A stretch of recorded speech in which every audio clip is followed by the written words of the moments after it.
L'étude UNIP pour uniformisation des pratiques concernant l'administration des injectables en réa est une étude menée depuis bientôt 2 ans en réanimation médicale par un groupe interdisciplinaire composé d'infirmiers, de pharmaciens et de médecins. Dans ce cours, nous allons d'abord voir l'étude UNIP et ses premiers résultats. Ça sera une redite pour certains d'entre vous. Ensuite, nous verrons ce que sont les incompatibilités physico-chimiques et leurs conséquences pour le patient. Nous vous présenterons dans une troisième partie les actions qui vont être mises en place en réanimation médicale. Et puis la quatrième partie sera un point de ce qu'il faut retenir de ce cours. Entre chaque partie, vous pourrez répondre à un petit QCM très simple.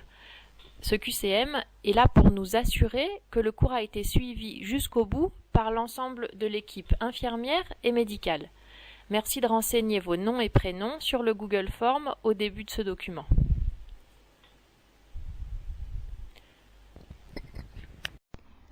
En 2013, s'est constitué un groupe de travail pour réfléchir à la préparation et à l'administration des injectables en réa. Nous avons eu l'idée de mener une recherche-action en 3 étapes. Une première étape qui serait un état des lieux de la préparation et de l'administration des injectables, ensuite une phase interventionnelle et ensuite une évaluation de nos actions. L'état des lieux s'est fait grâce à 2 outils. Le premier outil, c'est l'audit des infirmiers qui s'est fait en octobre 2013. Nous avons interrogé tous les infirmiers du service sur comment ils préparent 21 médicaments injectables. Ces 21 médicaments ont été présélectionnés parce qu'on pensait que c'était des médicaments qui pouvaient poser problème. Le deuxième outil de l'état des lieux initial est l'observation des rampes. En décembre 2013, nous avons observé tous les patients présents pendant 3 semaines, 2 matins par semaine. Nous avons observé les rampes des patients présents, l'agencement des médicaments pour mettre en évidence des incompatibilités physico-chimiques. Ensuite, depuis toute l'année 2014, nous avons analysé les données et préparé nos actions. Aujourd'hui, nous entrons dans la phase interventionnelle.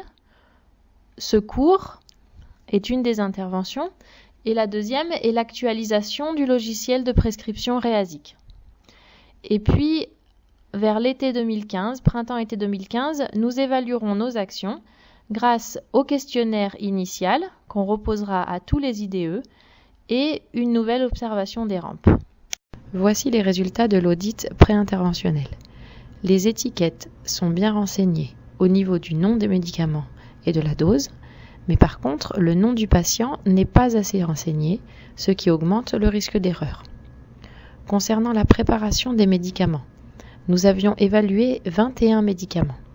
Sur ces 21 médicaments, plus de la moitié présentaient des non-conformités avec le guide institutionnel. Dans la moitié des cas, cela concernait le volume de dilution, mais nous ne pouvons pas exploiter ces résultats. En effet, le guide institutionnel a été fait pour tout le CHU et en réa, on ne peut pas remplir nos patients autant que dans les autres services. Nous avons donc retravaillé ces dilutions et donc il est important de noter que parfois, il faut quand même diluer dans suffisamment de solvant ces médicaments pour la stabilité des médicaments.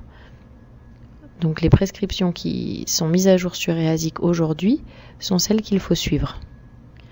Ensuite, concernant les autres motifs de non-conformité, dans 20% des cas, c'était une absence de mise à l'abri de la lumière, dans 15% des cas, un solvant inadéquat, et dans 15% des cas, une administration inadaptée ou trop rapide. Sur ces points-là, nous pouvons aussi faire des efforts. Concernant les IPC, incompatibilités physico-chimiques, elles ont été retrouvées dans 20% des observations de rampe. Cela veut dire qu'il y en a sûrement plus. Et ces IPC concernent des médicaments d'usage très courant. Dans un quart des cas, ce sont les antibiotiques, l'héparine dans 15% des cas et le loxène dans 13% des cas.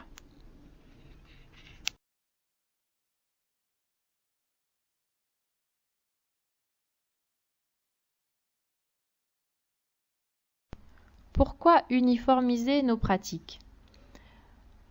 C'est important que les soins soient homogènes, qu'ils soient donnés par une personne ou une autre, que ce soit la même qualité. Nous ne pouvons pas évaluer nos pratiques si chacun fait à sa manière, il faut une harmonie. Nous vous invitons à travailler autant que possible de la même manière, en nous interpellant sur nos pratiques, en nous questionnant et en les changeant de manière uniforme selon les besoins et les avancées de nos connaissances.